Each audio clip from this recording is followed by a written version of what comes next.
What's going on, guys? Welcome to the channel. It's your boy NAKAT, and today I'm going to be delivering the top 5 things that will help you improve in Multiversus. But to note, even if you don't play Multiversus, this can actually help you in any other competitive game that you play. Now, of course, if these things do relate to you, do not take it personal whatsoever. In fact, everybody at some point of their competitive career has to learn to overcome these things. So these things might not be relatable to you now, but they might be relatable to you later on. Not to mention, they might have been relatable to you back then. So let's get straight into it.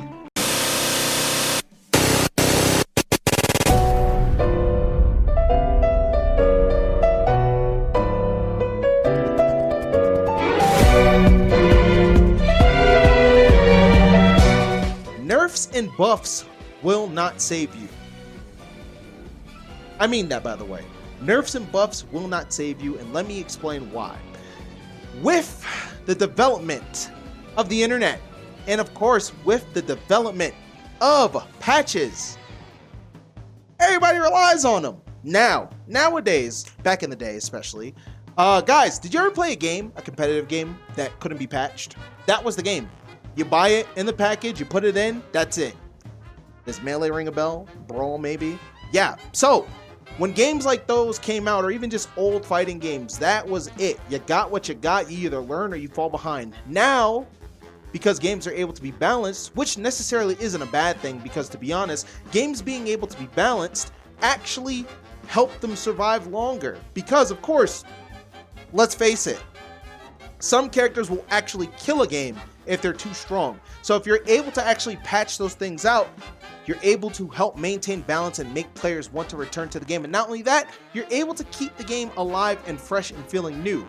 Now, the issue with this is that a lot of players scapegoat their own shortcomings to matchups. Now, obviously, there are going to be characters that absolutely, no matter what you try to say, need to be nerfed. That's just the fact of the matter. This isn't every game though. There are some characters that end up being batshit that people just want nerfed solely because they're having a hard time. That's it. But then you have characters that are batshit, but you actually can learn to match up and there is counterplay, and people don't want to do that either. And so, because of that, again, people will normally scapegoat these things. Now, I can talk about bugs in Velma all day. I can, because guess what? Even though I think they're a hunk of shit, I learned the matchup and I beat them consistently.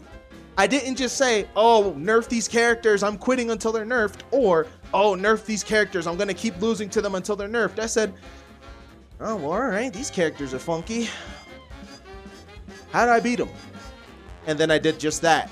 And so what I'm trying to tell you guys is that it's okay to be frustrated, but if you're not actively looking for counterplay in a lot of situations, then you're just doing a disservice to yourself, because you're not giving yourself the benefit of the doubt to actually learn how to combat things that might otherwise be frustrating, but you're taking that as a call to nerf.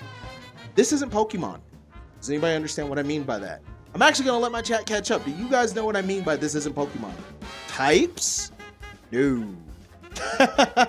Nope, you can't play them all. Type advantages explained? Yes, no idea. You can't play them all, and let me explain that real quick. There is only a very, very, very small percentage of players that are able to not only play every character that comes out, but at a competitively top level. That is a very, very, very difficult thing to do. And so for newer players or mid-level players coming up, I advise you guys to actually play one character and stick with that one character until you've actually fully learned the game through that character. What this means is, just because you run into a bad matchup doesn't mean that you go immediately look for a secondary to cover that bad matchup. Because to be honest, once that secondary also has a bad matchup, you go looking for a third character. And this has been a tale for ages and ages and ages, and this isn't even just Multiversus. This is pretty much any other fighting game.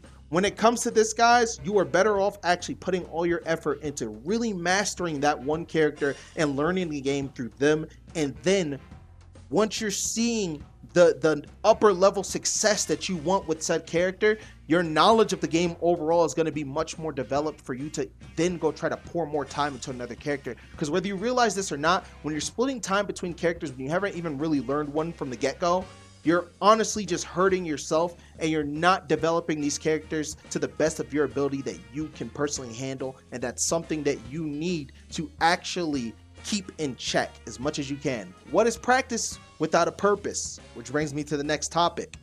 A lot of people actually cut on their game, Multiversus in this case, and they just play. They play all day, play as many hours as they can. They're just playing. And then they wonder why they're still losing.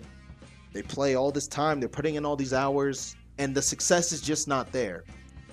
And honestly, it's because a lot of people don't actually know how to practice. Practicing isn't necessarily about how much time you're playing. Practicing is practicing with a purpose. What are you subconsciously trying to achieve? Let's give an example.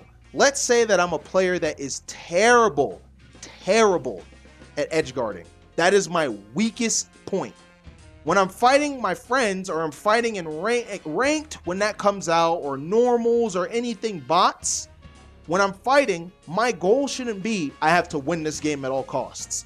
If you're just trying to win all the time, that is not adequate practice. That's just trying to win the match. If I know I am garbage at edge guarding, my priority, win or lose, is to continuously put myself in the exact same situation that I am trash at, so I can continuously be in that situation so I can actually improve at it and get better. That is literally my main goal, and I'm going to continuously do it all the time.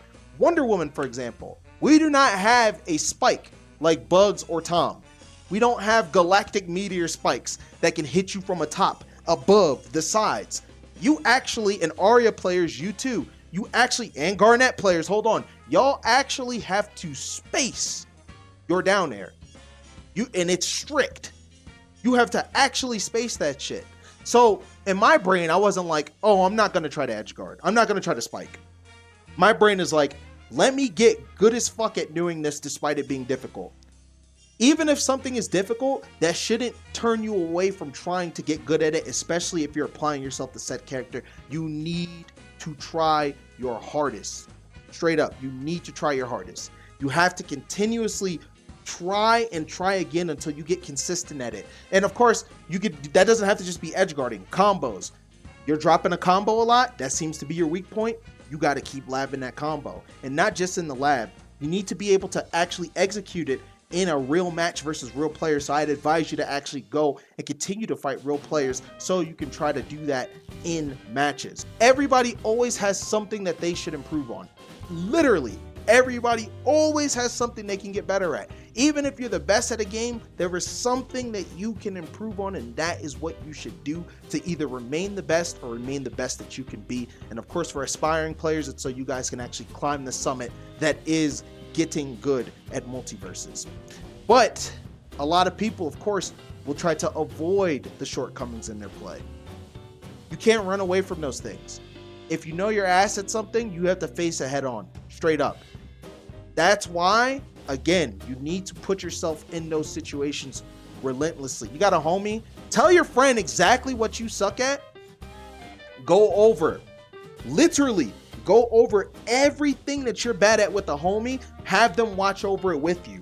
And if you can help them, do the same. The more eyes, the better. If you have that friend that is willing to take out the time to invest in you, to help you out, take advantage of that. And if you're all alone by yourself, you can still do it. Examine your own play. And the biggest mistake that people do is when they're watching over their own play, they're only paying attention to what the enemy's doing. It goes two ways, baby. You got to watch what the enemy is doing, but most importantly, you also have to watch what you're doing. What you're doing good at and what you're doing terribly at. What you might be in the middle at, mediocre at. You need to be watching every example of the match. It can't just be watching what your opponent is doing to body you. You need to see how you're reacting in those situations as well. Having the eyes to be able to observe these things is super duper valuable. And I feel like a lot of people probably don't watch themselves play, but if you guys have the ability to, get some recording software and record matches of yourself and actually watch over them. In fact, if you don't have like a good enough computer to do that, try to set up your phone in a way to actually capture footage of the screen. I'm dead serious. I don't care if we got to go back to 09 and we got to record with our phones. We're going to do it because we need the footage, straight up. So I would definitely advise you to do whatever it takes. And now the biggest component of it all, let your ego die. There is a difference between ego and confidence, ego and trash talking. And this is number 5 in the finale. You have to let your ego die. For me, personally, I think talking shit is hilarious. And I always mean it in good fun. It is fucking hilarious. It makes things exciting. It's just joking, whatever. But I feel like in this day and age, being confident is almost always looked down upon, which is really weird because you should be proud of your capabilities and you should be proud of yourself. You should be able to relish in your accomplishments. Now, of course, it's a little different when you're actually just like, look at me, rubbing it in someone's face. You know what I mean? But if you're doing something right, or you make a good play and you're like, holy fuck, I'm the shit. If someone is saying, oh my God, be humble, blah, blah, blah, ignore them. Now, the issue with this is that a lot of people develop egos, but they don't have the accolades to back up said egos. So what this does is it gives a false sense of worth and a false sense of your actual skill level that you think you have. And then that bites you in the ass severely and is the number one thing that will stunt your development as a player. You might think you're hot shit, but if you don't have anything to back that up, then I would say you shouldn't really be flaunting it as is.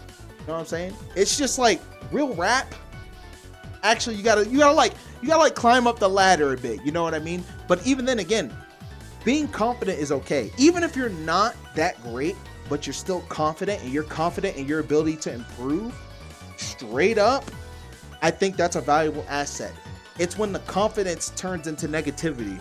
It's when the confidence or the trash talking is actually serious to the point that it's, you're literally trying to degrade someone. I mean, unless you hate them for some reason, then I mean, it is what it is, right? It's none of my business, but real rap, you gotta let your ego die. The moment you let your ego die, you will notice that you'll be able to take constructive criticism better. You'll be able to actually grind the game better. You'll be able to take losses better. Everything that you struggle with when it comes to the negative components of being a competitor, you will actually be able to handle that much better if you just let your ego die. And I think that is the most important aspect of how to improve in Multiversus or anything else that you're passionate about in life. And those are my top 5 tips. If you guys agree with something, let me know in the comment section below. If you disagree, also let me know in the comment section below. I think the beautiful thing about humanity is people can have different opinions, and that allows you to actually learn more shit. If everybody just agreed on everything all the time, this world would be so boring. So again, guys, just let me know. Follow me on all my socials. Please subscribe to the channel. I'm gonna catch you on the next video. Take it easy. Peace out. Deuces.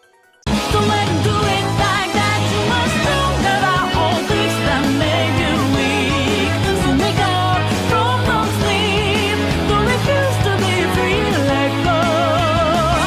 Toughest reason to break up is in your mind. Take my hand, join the team. Gonna let the dead leaf fall down. Hey, it's time to rise up.